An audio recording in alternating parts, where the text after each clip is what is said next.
Hi everybody, welcome again to the Alcom Communications Demo Room. This is part two of our three-part series about top tips for radio users.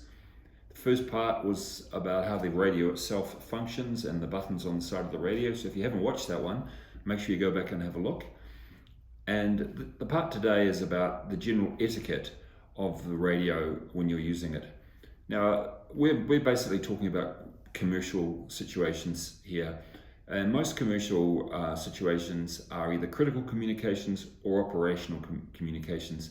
And therefore, they need to be correct because a lot of them may contain numbers or may contain information which is vital for the continuation of the operation. So when you're making a radio call, there's a few key things to remember.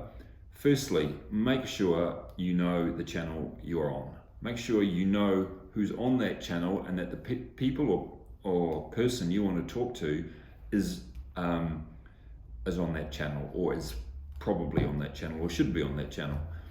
So when you make a call on a radio, first thing you do is you make sure the channel is clear, and then you identify the people or person you want to talk to, and then you identify yourself.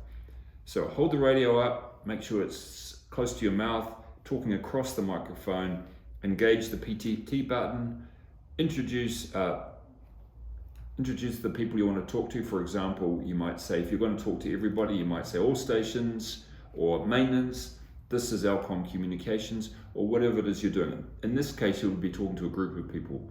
Maintenance, this is Alcom Communications, then give your message.